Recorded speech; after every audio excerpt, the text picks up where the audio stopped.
Hello all and welcome to Astro Wheel of Fortune. My name is Vlada and I read tarot. I also draw and use my creativity alongside divination to read energies and to derive messages. So for this reading, I've done one of these before and I'm doing kind of like almost like a little series. It is taking a bit of time for me to draw these drawings that I'm going to be reading, but it's a bit of a series where I draw whatever I feel like drawing, and then I read tarot along with it after I've drawn the picture. So we've got three groups here. Underneath, as you can see, I have here tarot cards laid out on top of the drawings, and the drawing is underneath.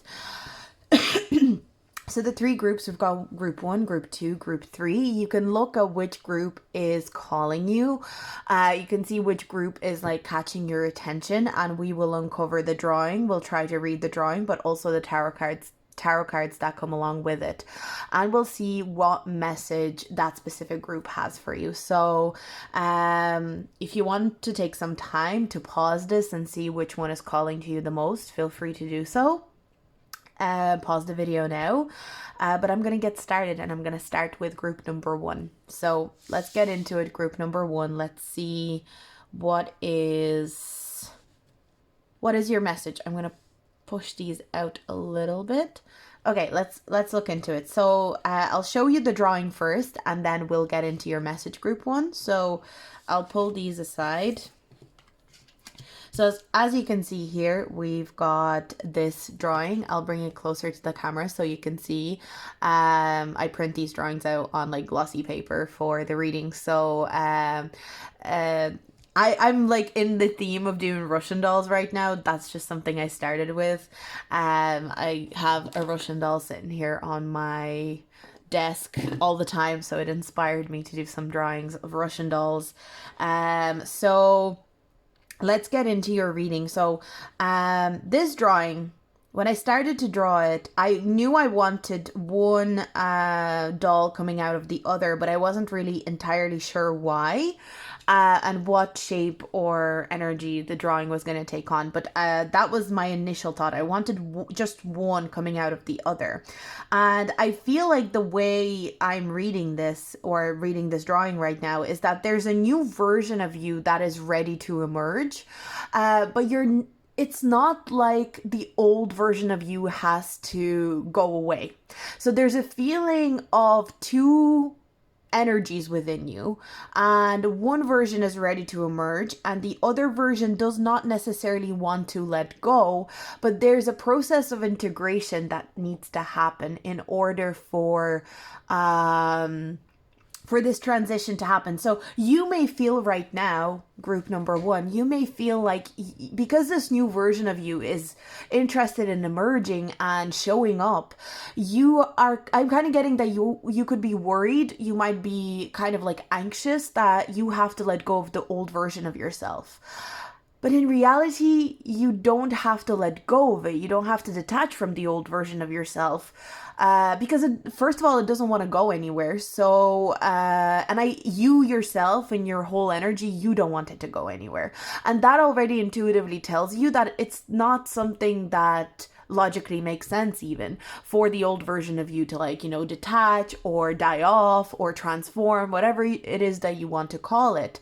The thing that makes sense is to allow the new version of you, which is like this flowery energy that I was drawing, to bloom and to emerge, but for the two to merge into something new and create something new, something unique, a unique version of yourself that is integrated and merged through who you were before and who you are becoming. And that's where you find your like sweet middle ground. That's where you find your true self, if that makes sense. So I feel like you're in the process of trying to figure that out, but your guides and your surrounding energies really want to remind you that you don't have to pick one or the other. You don't have to pick your new version that's trying to emerge or the old version of you that is recognizing that it's time for it to maybe retire in some sort of way. The energy that I'm getting here with this drawing especially because we got the, like, I was feeling like a cow energy for the Russian doll that is on the outside. So the cow energy reminds me of like this nurturing energy, and something about the old version of you. There's something very nurturing and almost motherly about the old version of you, being kind of worried about this new version of you, even though the old version of you recognizes that this new version of you is very clever, very intelligent, very smart, very clued in, very intuitive.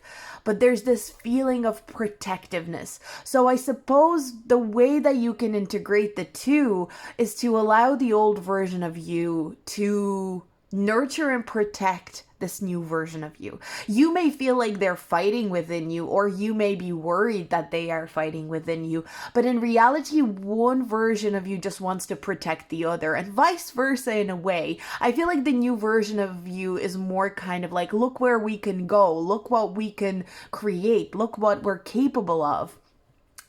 So, you're kind of finding the balance between the two. I also think that I'm getting very strong spring energy within this drawing, with all the blooming flowers, and, you know, there's just like a very springtime type of energy. And I feel like, you know, we're all moving into this very springtime energy within ourselves, obviously, because it is springtime right now, especially if you're watching this, obviously, when I'm uploading it. But,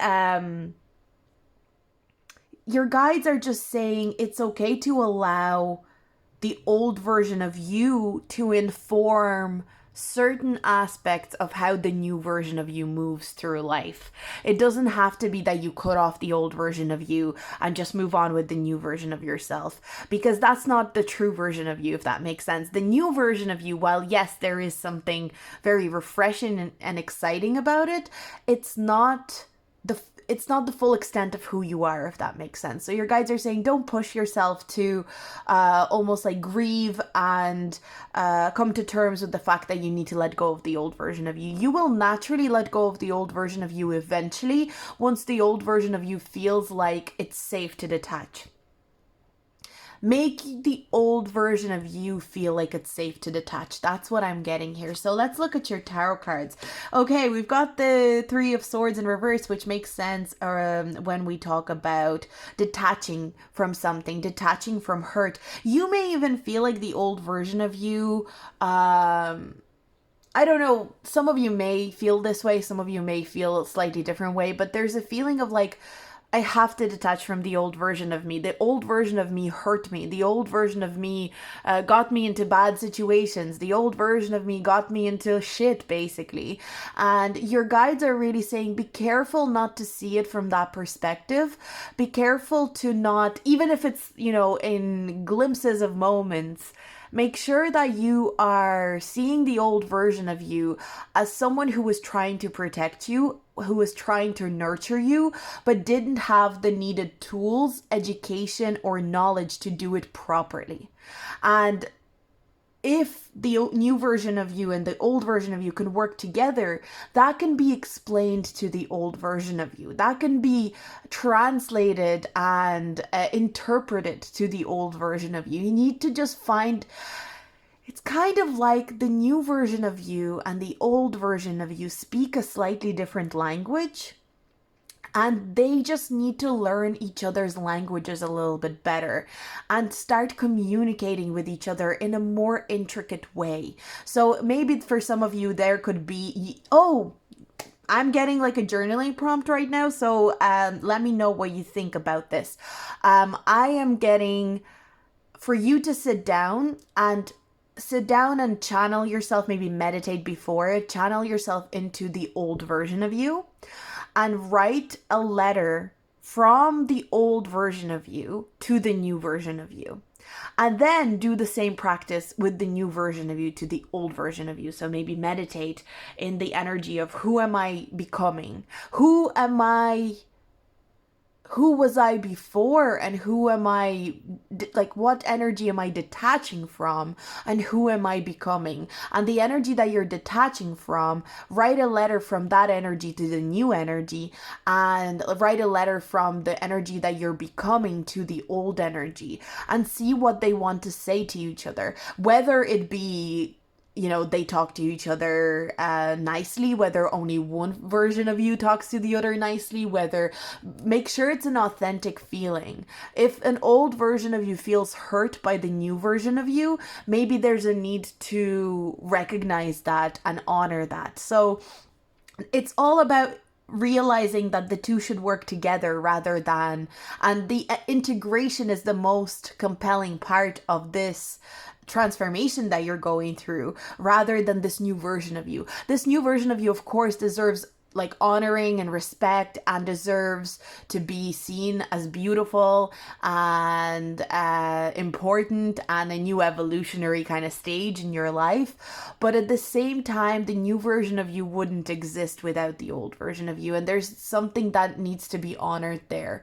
And all the struggles that the old version of you went through, the new version of you, while it can be aware of those struggles that it went through, the new version of you doesn't have that attachment to these old things that shaped you as a whole, as a human. The new version of you, this new emerging version, wants to maybe run away too quickly from the things that shaped you, and shaped the old version of you that you're ready to detach from right now. Even though we should detach from these things, we should detach from the old, the way that we detach is very important, because there is a lot of complications that happen when we detach from something.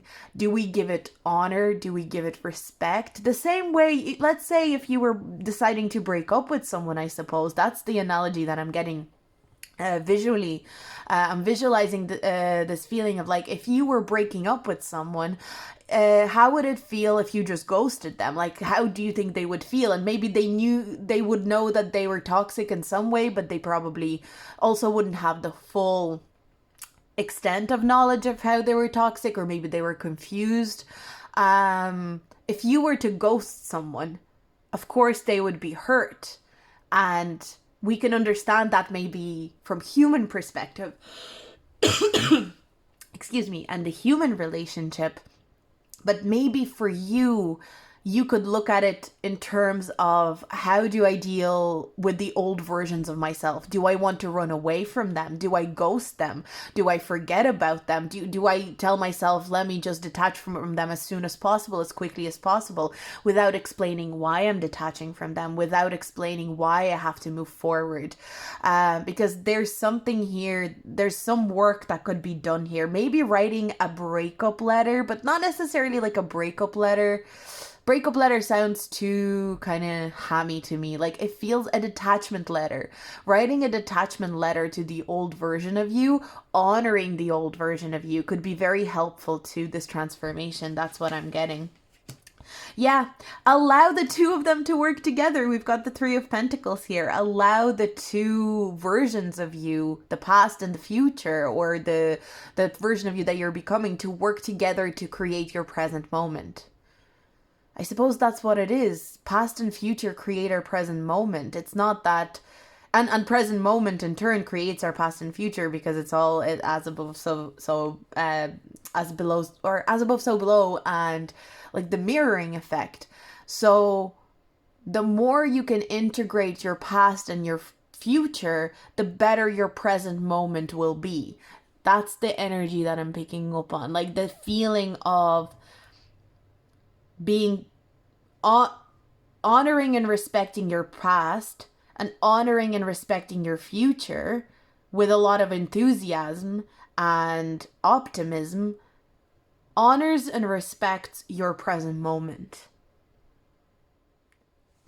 And we also have the Moon card. So the Moon card was the sideways card. Sometimes I read cards sideways and I just find it gives me like a new challenge to think about the cards in a different way, you know? So with the Moon card, it does make me feel, I mean, the Moon represents the subconscious, represents things that are harder for us to understand, because we really have to, a logical mind can't integrate certain things for us. The only way we can integrate things is by thinking about it as a whole, thinking about it on a very subconscious level. I think a lot of this work can also be done in your dream state or your sleep state, so you may be able to connect to this energy better if you maybe keep a dream journal. Maybe you ask your subconscious questions about, like, maybe you ask your past self questions, and maybe you write down these questions before you go to bed.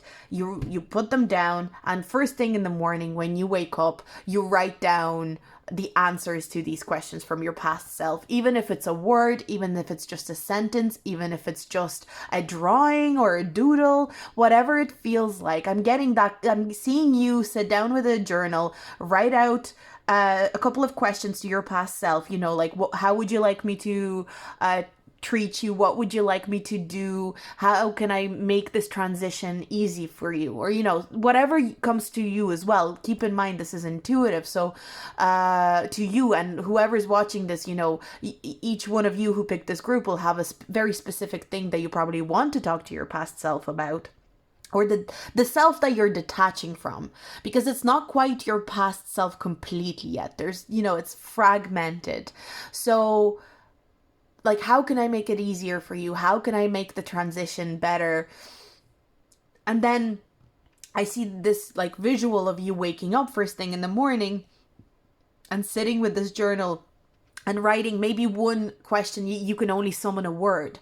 Maybe one question you can summon a whole paragraph, an essay or something like that. For another question, you may be able to only express, your detaching self can only express it in visual form, so they can only draw something or draw a diagram, or the way that they explain it is whatever way they feel they can and they're ready to. So don't limit yourself in how you do this exercise if you choose to do it. And then do the same thing with the new emerging version of you. But the one thing that I'm picking up on is that, and I feel like this might be a bit of a collective message actually, we have been prioritizing our emerging self the last few years. We've been prioritizing, who am I going to become? Who am I going to become? Who are you going to be? Who do you want to be when you grow up? Who do you want to be when? Who do you want to be when this happens? What will I do when this happens?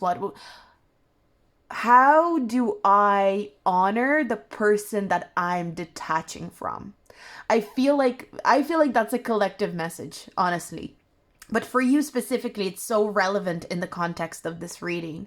So we need to flip the script a little bit without getting too obsessed with it, of course. But there is a feeling that your guides are asking you to start focusing on, how can I honor the person that I'm detaching from best?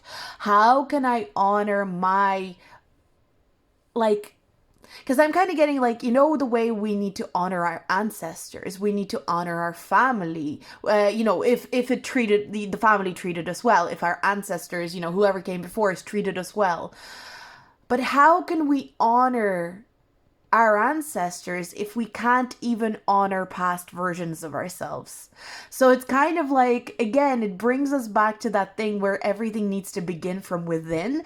How can we even begin to honor our ancestors and work with our ancestors and connect to our ancestors if we can't even honor our own past versions of ourselves, our teenage selves, our child selves? That's where we need to start. And what I suppose that's coming into why inner child work is so important. But for you right now, for this specific group, that was more of a general message, but for you specifically, your focus, your guides are giving me a great focus to take is to honor the version of you that you're detaching from, saying thanks to it for getting you to where you were, for getting you to where you are right now. Say thanks to it for doing its absolute fucking best. I actually want to cry, because I feel like this is such a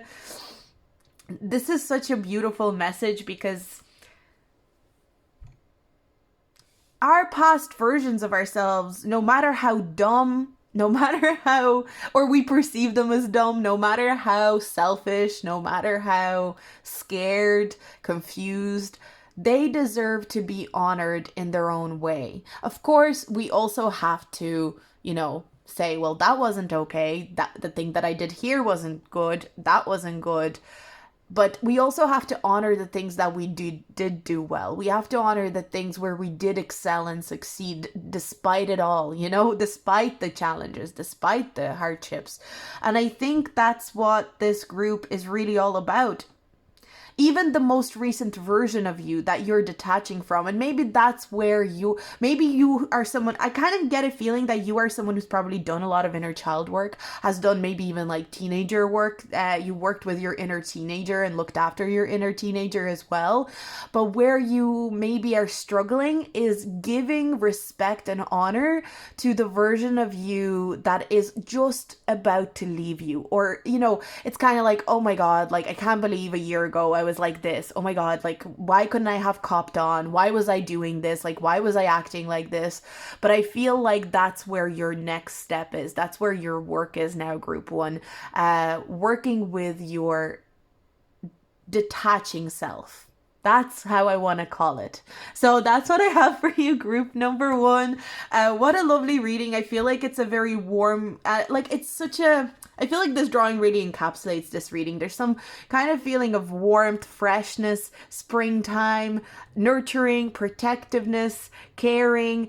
Protect your past selves. Protect the selves that you detach from, because they deserve respect, even if they did make some mistakes. That's what I'm getting.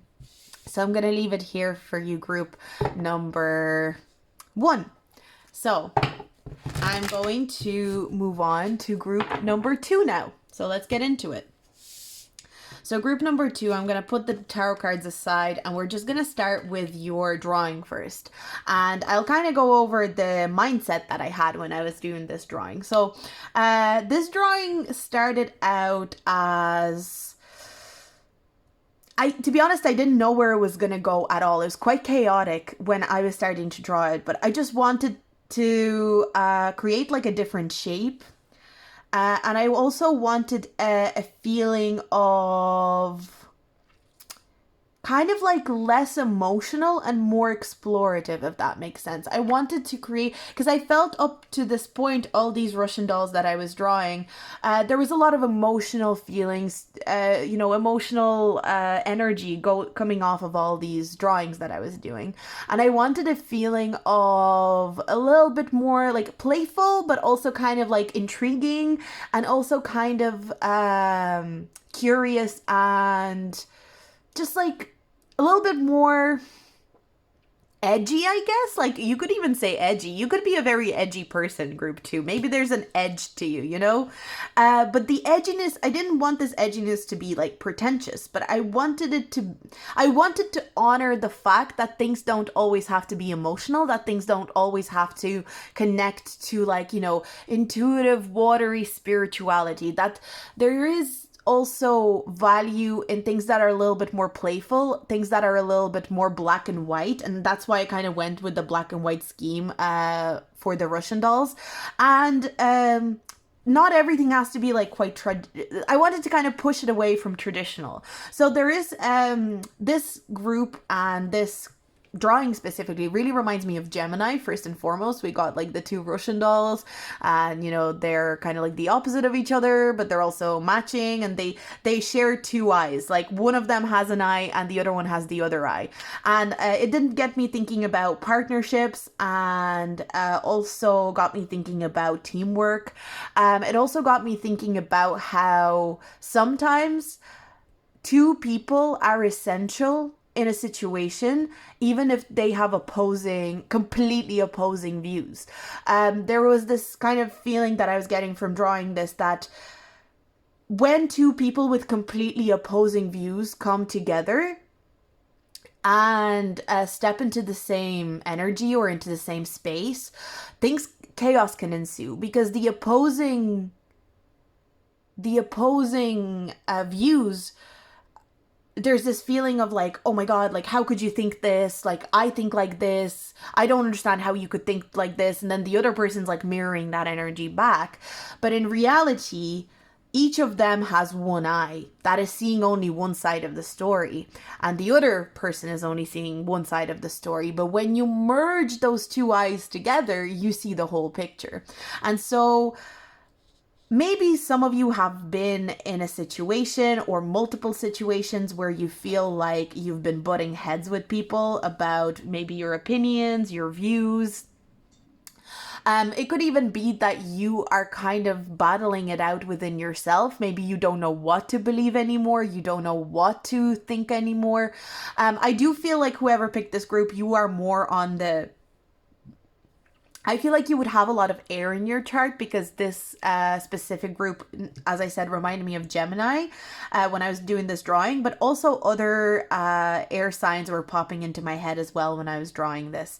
But you may feel like you're kind of overstimulated in a way with all the opinions and all the belief systems in the world right now, all the different spiritual beliefs, all the different religions, it's kind of like I feel like you're the person who wants to consider as much as possible.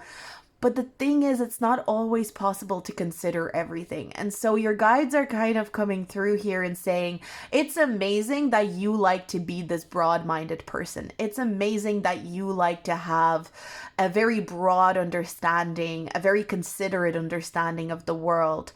But at one point, collecting data needs to go somewhere. And there's this feeling of you're collecting data, and you're like, oh, more data to collect. Oh my God, there's so much data to collect. There's infinite data to collect. That's the thing about the world. And I need to learn this as well. And I have this phrase with a couple of my friends. I will say, I'm talking to you, but I'm talking to me. And I really want to, I want to start implementing it into my readings, because I want to avoid sounding a bit too preachy, because sometimes I will figure something out in a reading and I will start like channeling it or saying it, and I will be going, oh my God, I need to like really re-listen to this part, because I need to hear this. I need to hear this, you know? So I feel like this group could be for me, but I do feel like the thing that I'm channeling from this drawing even right now is that, and I'm kind of noticing, look at all these symbols around these dolls, you know, that I drew. We have all these like little symbols. There's like little stars, little lines, X's and O's. There's loads of little symbols around these dolls. And the thing about it is, like, symbolism, data, information, it is endless. It is forever. We will never live or see the end of information, the end of data, the end of symbolism. You know, if we want to see symbolism to do with our spirituality, we will constantly see symbolism to do with our spirituality. And if we don't have good boundaries around that, and if we don't have good boundaries around, like, you know, looking at angel numbers, noticing signs from our guides, if we don't have very specific language with our guides, we will constantly see signs, if that makes sense. Similarly, if we are constantly looking for information to understand the world, if we're constantly looking for studies and research and papers, and we're constantly trying to educate ourselves, we will never stop educating ourselves, because at the end of the day, whatever we gather in terms of education and knowledge needs to be applied at some point. And so if we don't have good boundaries and rules set around information and data, there will always be constant data and information to collect and mine. And so I feel like for you personally, what your guides are saying here is that it's really important for you to start setting some very strong boundaries around your need to collect data or information. It's good that you like to collect as much information as possible, and it's good that you like to diversify your information and your data. It's good that you like to diversify you like to be open-minded. I think that's a very big thing about you, group 2. But the thing about being open-minded is that if there's not good boundaries around it, open-mindedness turns into confusion. And so your guides are saying it's time to start setting boundaries around how you consume data, how you consume information, how you consume symbolism. You know, different things will relate to different people here. I feel like for some of you, it's a little bit more on the symbolism side, you know, maybe a little bit more spiritual. For some of you, it'll be literally like maybe you can't stop reading self-help books. Maybe you can't stop reading books that are going to help you figure out how to build a business, or, you know, and you've read so many books at this point, or you watch so many documentaries, you've read so many papers, but at some point we have to start applying that data. And again, then in our application, if we feel like we need more data, then we go and collect that. But there needs to be a certain boundary around it. And I think that's what your guides are showing me here. So let's look at your tarot cards as well and see what they have to add to that. Yeah, Four of Pentacles in reverse also indicates a need to let go of certain...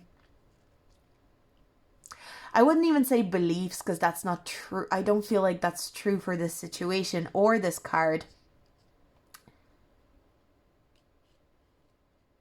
There's a need to let go of a certain, maybe even some self-limiting belief that was instilled in you by, you know, society or parents or people that came before you, that...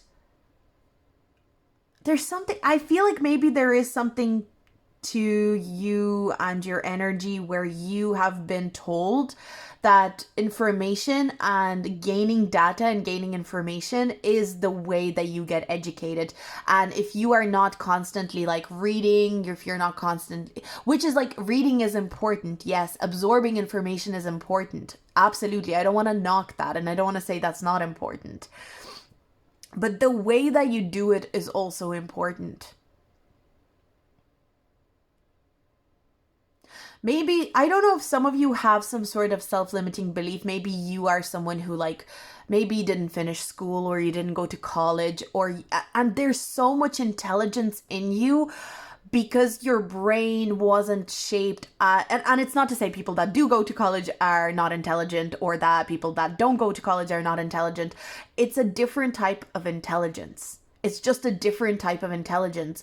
And you need to release the idea or the concept that intelligence only takes one form. Because once you release the idea that intelligence can only take one form, that intellectual people are a certain archetype, a certain type of person, you will see your own intelligence so much clearer, and you will see your natural way of absorbing data information so much clearer. Yeah, King of Wands in reverse is, can talk about blocked out or blocked off confidence, blocked off feeling of like, yes, I can do this. Yes, I am capable. Maybe an affirmation that could help you is saying, I am capable of navigating my unique intelligence expertly. Something like that. I am capable of navigating my unique intelligence expertly. I want to repeat it again. I am capable of navigating my unique intelligence expertly. That is something I feel, if you feel free to reward it, if you want, feel free to reward it, but there's something to that affirmation that sticks out to me. There's something about you needing to understand that, yes, if you don't fit into a type of intelligence. Again, it's like book smart versus street smart, but there's so much more to it. You know, we've kind of reduced it to book smart versus street smart, but there's so much more to it. There's so many types of intelligence that we consider to be dumb, we consider to be stupid, but it's because society is stupid. It's not because the individual is stupid. And this is what I'm channeling. I don't know if this is something that you want to connect to, or if you want to gain your own intuitive message from this. But what I'm getting is, if society is telling an individual, a certain individual, that they're dumb and their intelligence is inferior, if society is saying to an individual within that society, you're dumb, you're an idiot, you're not smart, you don't know how to be smart, then society as a whole is dumb and inferior and stupid. And so I feel like that's something for you to maybe, it's meant as a comforting message, because especially if you were told as a child or in school or whatever way that you weren't very intelligent, that you weren't very capable, that, you know, you weren't going to go very far in life or something like that, it's because society did not have the capabilities to hold the type of intelligence that you possessed. And you are actually meant to pave the way for the type of intelligence that you and other people possess. And you're not the only one with this type of intelligence that you do have, but you were probably the minority at one point, or your this kind of intelligence just wasn't supported. And that's something that your guides want you to just be mindful of and understand. Intelligence is a big topic here, but it's not just about intelligence, because intelligence, how do we, you know, I often say, how do we like visualize something? Because I think there's many concepts that we have, and the way that we visualize something is very important. Because I was thinking about, like, how do I visualize intelligence? In my mind, I see someone who is very capable and who is very well researched, and someone who people listen to, but also maybe not everyone listens to this person, but this person finds the people who will listen to them. This person finds the people who will see their vision. And so for you, intelligence might be something else, but that's the way I visualize a person who's intelligent, right? It's like someone who seeks, like, do you know what I mean? Do you know what I mean? This is what I came up with. This is like the graph that I came up with. This is the formula I came up with. Do you agree with me? Do you think that there's something there? And they find the people. They don't just figure it out. They also find the people to support and advocate for their findings. And maybe that's what you need. Maybe your findings that you have had are important, but maybe the thing is where you're lacking is that you don't feel capable enough to go and find people who will stand behind you and your findings. And maybe that's the thing that your guides want you to focus on. Yeah, we've got the Page of Cups. This definitely feels like for a lot of you, it will have a lot to do with your childhood and your inner child.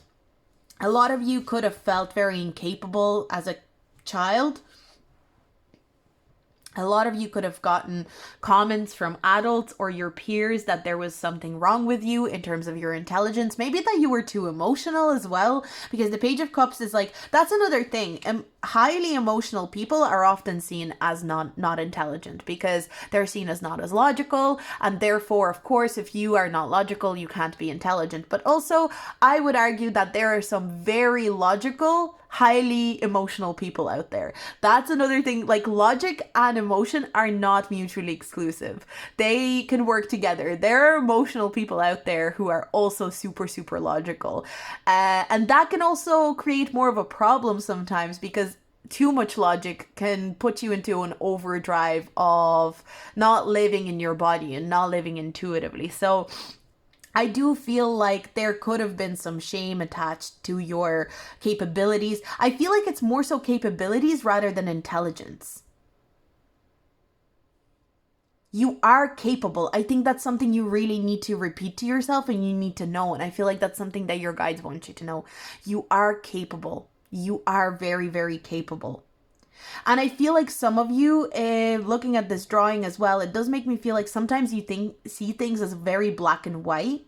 You are someone who maybe doesn't live in the gray area very often. You struggle maybe with the gray area, but there is a strength to your black and white thinking, because it's not a black and white thinking that is necessarily what we're used to. It's a black and white thinking 2.0 is what I'm hearing. It's like black and white thinking that does consider the gray areas, but still puts the focus on the black and white thinking. So maybe there is something to your energy and to your specific brand of intelligence that while you do think in very black and white terms, you are aware that not everything is black and white. You are aware not everything is, right or wrong, but you are specifically the person who's concerned with the black and white thinking, who's concerned with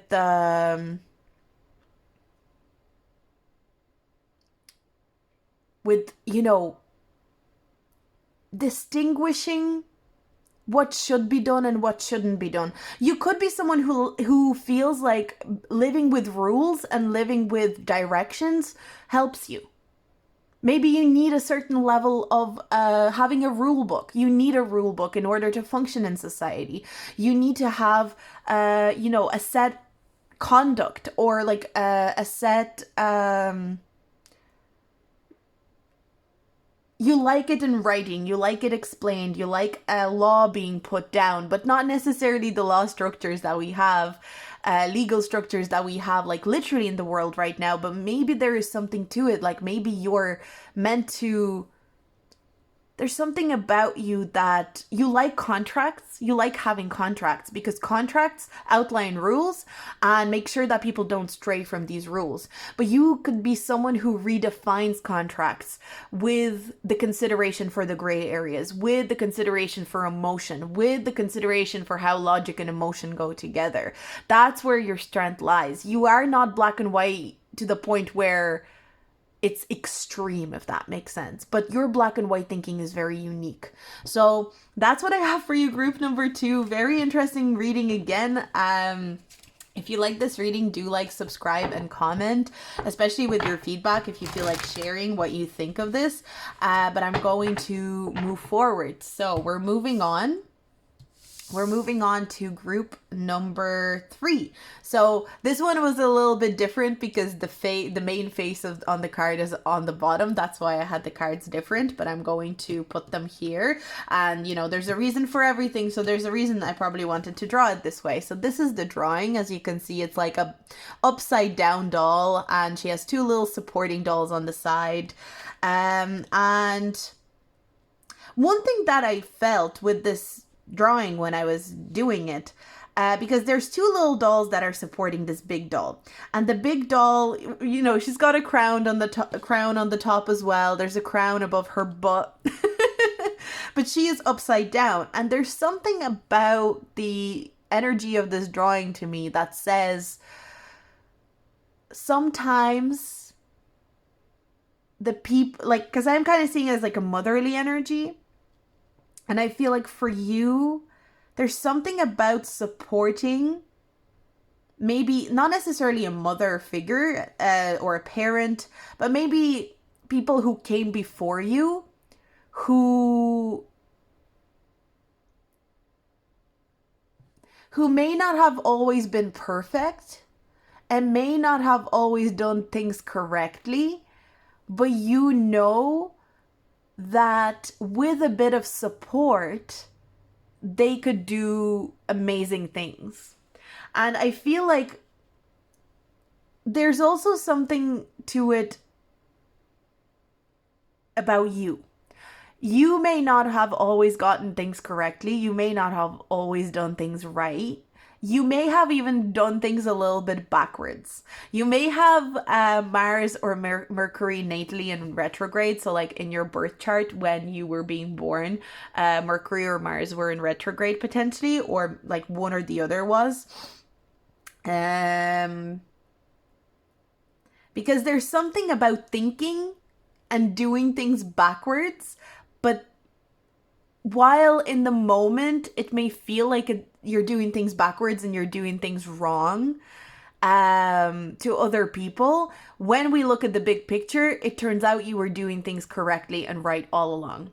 And that's the feeling like I'm getting. And so one thing about you, group 3, I feel like you don't get your support or respect until much later in many scenarios, in many situations, and it can be difficult. It's like it's its own burden, right? Kind of only getting the respect that you deserve with a bit of a, it's like fashionably late. The respect that you deserve, or the appreciation for your genius, or the appreciation for how you get things done. It's it tends to be fashionably late with you, but there's something about your purpose here. And again, I don't want to overly focus on purpose, because I think if we focus too much on purpose, purpose can become this obsession as well. Just like another person can become an obsession, just like, anything can become an obsession. Anything can become an obsession or an addiction.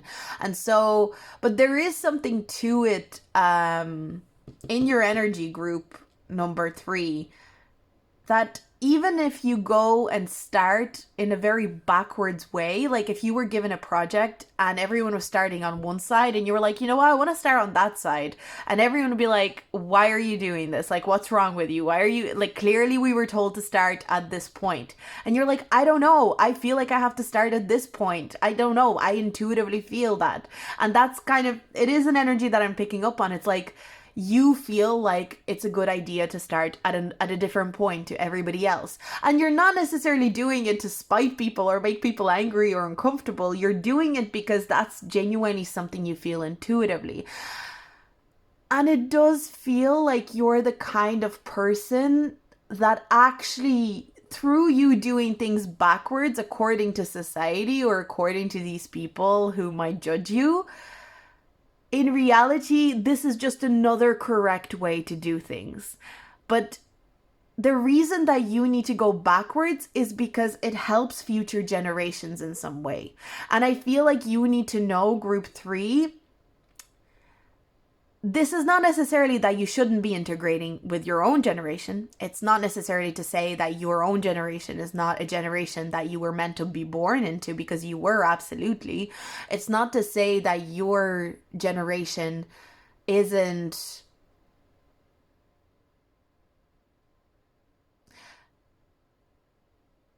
the message and the visual that I'm getting is that you're meant to go against the grain for the greater good within your own generation, so that the future, like kids or teenagers, youth in a future generation, by seeing you as an example, go against the grain in their own generation, if that makes sense. It's not necessarily to please a future generation. It's not to be like, oh, I was born in the wrong generation. If I was born in this generation, I would have been happy.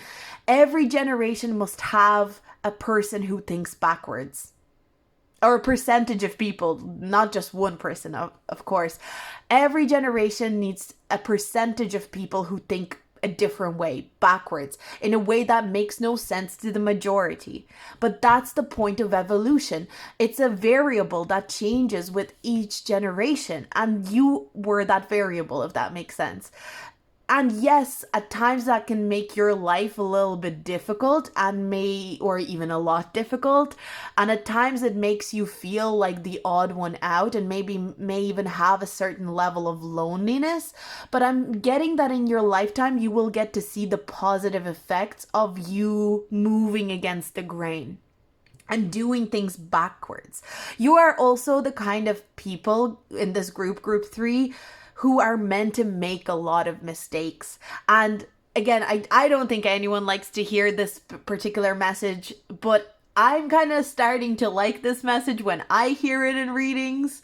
And so I don't feel as bad delivering it sometimes in my own readings now. But what I'm feeling is like, you're meant to make mistakes because your mistakes can actually be nuggets of wisdom and nuggets of like miracle kind of energy. Some of your mistakes are actually miracles, but you will not know this. It's kind of like you make a mistake and maybe you might need to wait 5 or 10 years for that mistake to turn into a miracle. But it does. And if you're making a lot of mistakes right now, group 3, this is what I'm getting. If you're making a lot of mistakes right now, if you're making a lot of failed projects are happening right now, and you're starting something and it's not working out. And, I kind of feel like this, I'll just very quickly kind of talk about like my own personal process. a tarot reader right now, but like before I was a tarot reader, I had a lot of failed experiences in like working in charities, working in offices. I just failed at working there. I didn't know how to do it. I didn't understand how to fit into it. I didn't understand how to navigate it. It was just very overwhelming, and it felt like I was being a fuck up. That's the only way to describe it. Like I felt I was a massive fuck up, and I couldn't do anything well. And then I started doing tarot, and I really enjoyed it, and it was growing for a while. And then it got stuck, my numbers got stuck, because again, you start maybe focusing on the numbers, you start focusing on like the growth in terms of like how many followers, subscribers, views, like am I earning this amount of money. It got quite stuck for a while. And then again, it felt like I was making mistake after mistake, fuck up after fuck up, failure after failure. But then, I slow down and I start exploring new things and new projects, and I start trying to change things around to kind of engage myself again, and to understand why I'm having this stuck energy and why am I making these mistakes.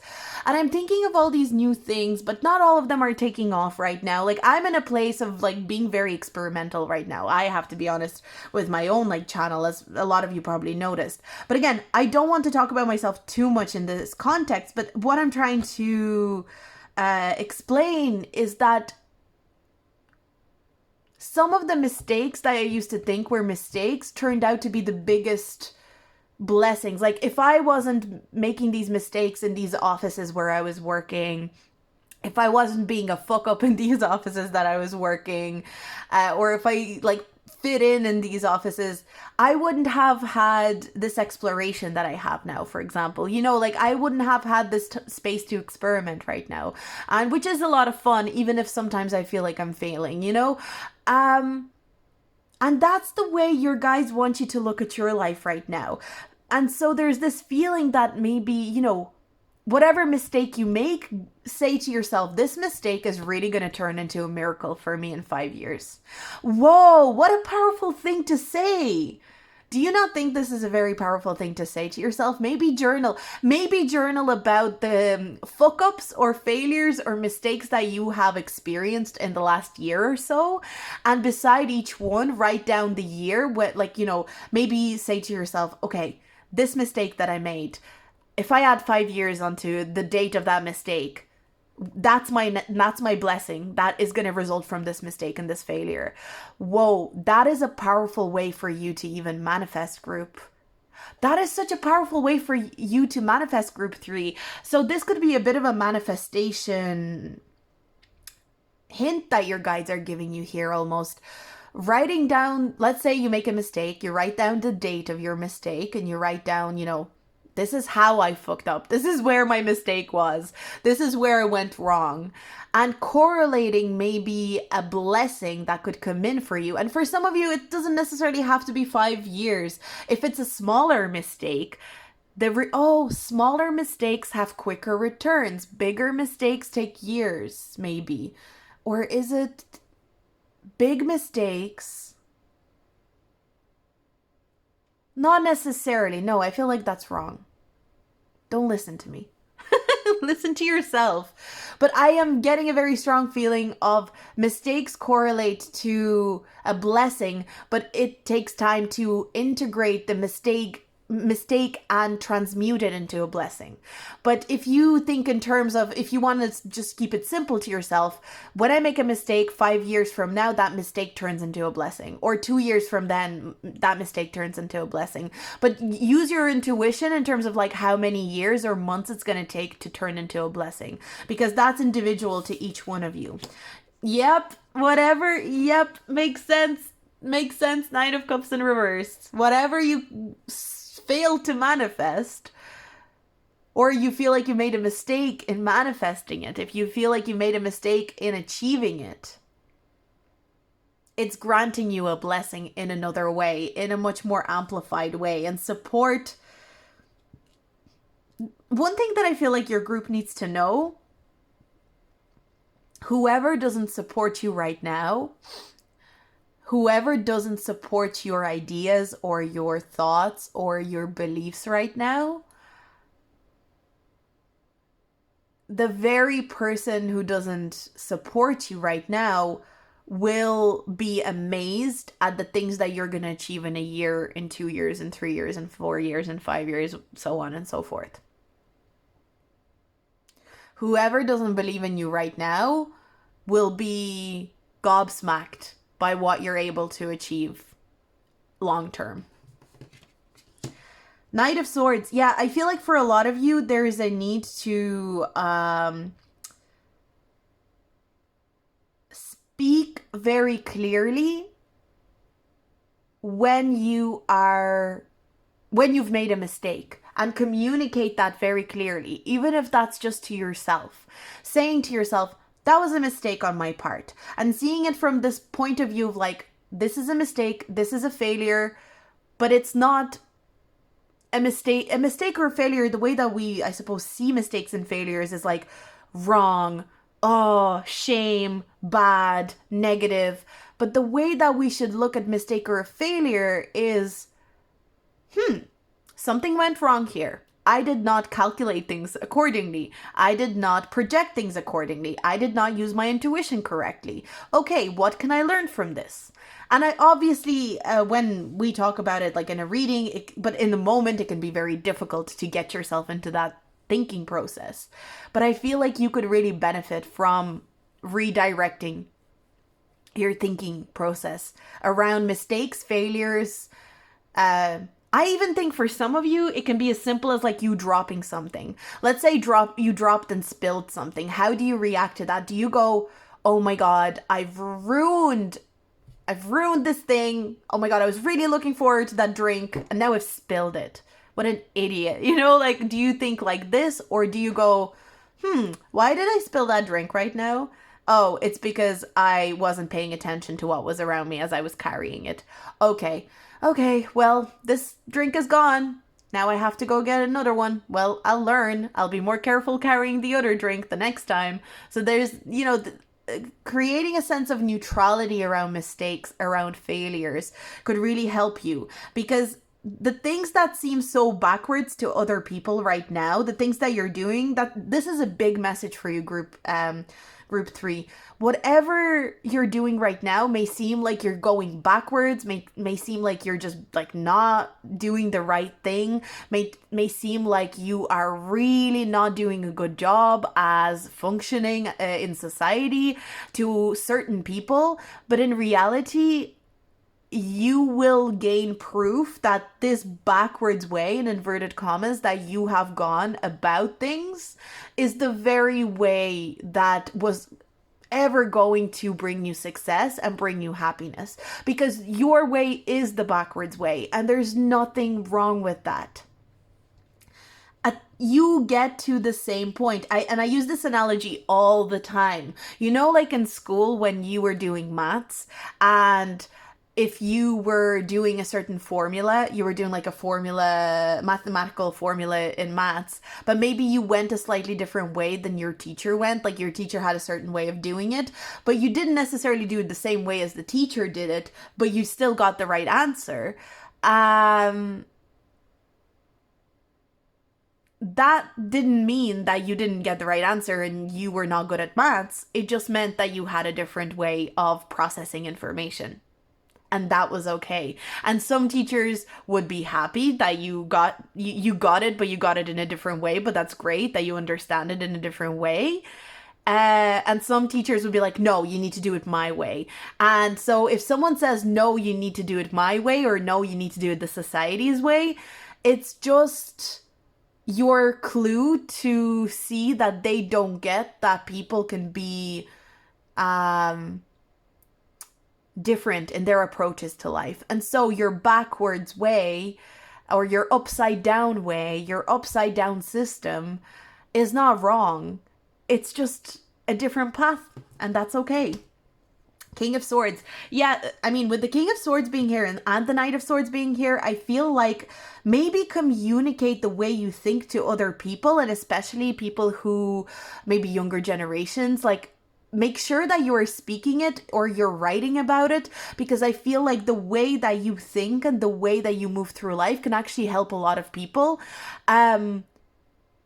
You could be a voice of the backwards way in some sort of way, group three. Maybe it's not a way that it's not something that you have figured out yet, maybe, but embrace your backwards way. Embrace the upside down way of doing things, because you will be supported, especially like it kind of feels like when you are older, when you are down the line, when new generations grow up, new generations emerge, new generations get older, they will see the value in your thinking, your teaching, and your way of expressing yourself.